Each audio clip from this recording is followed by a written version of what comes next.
Practice set 1.3 के लिए कुछ चीजें हमें देखनी पड़ेगी जो उसका बेस रहेगा, वो चीजें देखेंगे। 1.3 के लिए हमें क्या क्या लगेगा, तो हमें लगेगा conditional statement and converse.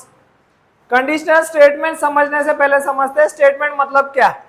Statement मतलब कोई भी चीज जो किसी कमांड के फॉर्म में बोली गई हो, रिक्वेस्ट के फॉर्म में बोली गई हो, किसी ऑर्डर के फॉर्म में बोली गई हो, जैसे प्लीज ब्रिंग वाटर रिक्वेस्ट के फॉर्म में है ना, go to school on time ये ऑर्डर के फॉर्म में।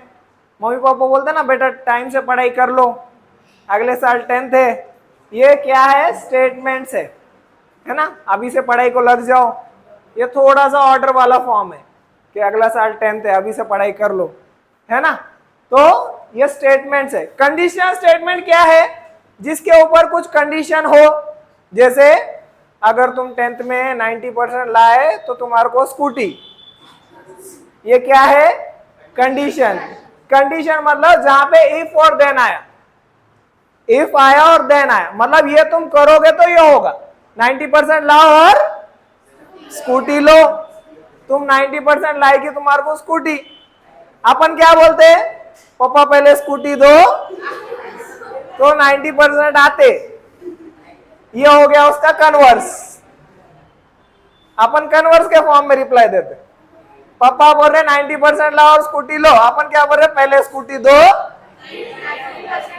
तो उसका क्या हो गया, ये कन्वर्स। किसी भी कंडीशनल स्टेटमेंट को रिवर्स फॉर्म में बोलना है, वो कन्वर्स हो गया, मतलब उसका मीनिंग पलटाकर बोलना है तो कन्वर्स हो गया। क्लियर है इसमें, ठीक है। इसी के ऊपर प्रैक्टिस सेट 1.3 का बीट नंबर 1 बेस्ड है, जहां पे हमें कंडीशन स्टेटमेंट बना है। कंडीशन स्टेटमेंट में इफ आता है और देन आता है तभी वो कंडीशन बनती है। Question number 1, the opposite angles of a parallelogram are congruent. इसको इफ एंड देन फॉर्म में लिखने के लिए बोला है हमें, इफ एंड देन फॉर्म में लिखते हैं इसको। इफ देखो पैरेललोग्राम क्या होता है पहले तो ये पता होना चाहिए। पैरेललोग्राम क्या होता है, क्वाड्रिलैटरल होता है, जिसके भी 4 साइड आते हैं वो क्वाड्रिलैटरल होता है। तो यहाँ पर क्या किया है, सबसे पहले पैरेललोग्राम क्या होता है वो लिखा है। If a parallelogram is a, if a quadrilateral is a, ऐसा कोई भी क्वाड्रिलैटरल जो पैरेललोग्राम हो, then the opposite angles of a parallelogram are, तो हर पैरेललोग्राम के अपोजिट एंगल कैसे होते हैं, ये क्वेश्चन दिया था, उसको इफ एंड देन फॉर्म में कन्वर्ट करना था, जो कर दिया है। क्लियर है, कितने क्वेश्चंस है, सेकंड और थर्ड ट्राई करो, देखो।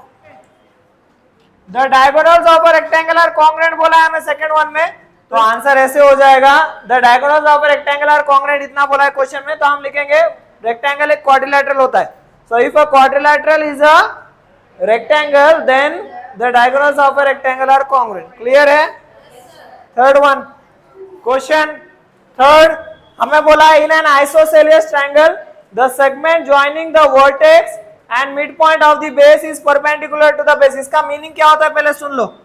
आइसोसेलियस ट्रायंगल मतलब एक ऐसा ट्रायंगल जिसके 2 साइड इक्वल होते हैं, वर्टेक्स यानी 3 वर्टेक्स होते हैं ट्रायंगल के, ये जो कॉर्नर है इसको वर्टेक्स बोलेंगे, तो vertex A, vertex B, vertex C.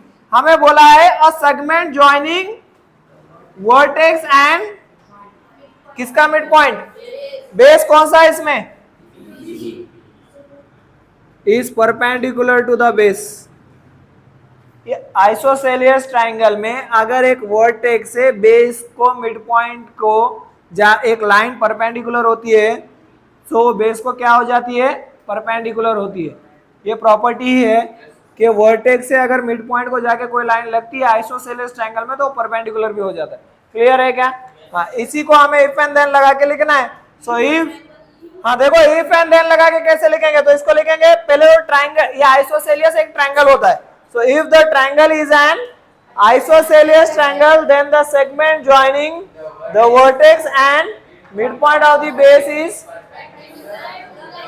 clear है, ये हो गया हमारा बीट नंबर 1। कल बीट नंबर 2 और एमसीक्यू कवर करेंगे, चैप्टर खत्म करेंगे। Basic concept in geometry chapter number 1 practice set 1.3 question number 2।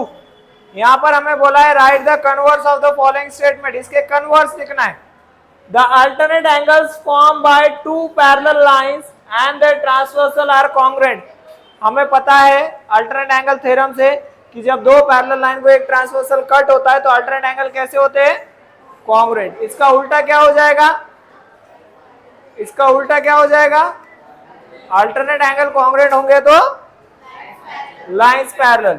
So if alternate angles formed by two lines and their transversal are congruent then the lines are parallel. अगर alternate angle किसी भी दो line को और एक transversal को मिलकर जो अल्टरनेट एंगल बनते हैं वो अगर कॉन्ग्रुएंट हो जाते हैं तो वो जो लाइन से कैसे हो जाएंगे? Parallel. Second one, if a pair of interior angles made by a transversal of two lines are supplementary then the lines are parallel. The interior angles formed due to parallel lines and their transversal are supplementary. जो भी interior angle बनते हैं parallel line से और transversal से वो हमेशा कैसे होते हैं? और जो इंटीरियर एंगल सप्लीमेंट्री होते हैं वहां के लाइंस पैरेलल होते हैं। Next, the diagonals of a rectangle are congruent. तो इसका हम लिखेंगे the diagonals of a rectangle are congruent, ये बोला तो हम लिखेंगे if a quadrilateral is a rectangle then the diagonals of a rectangle are congruent. ठीक है।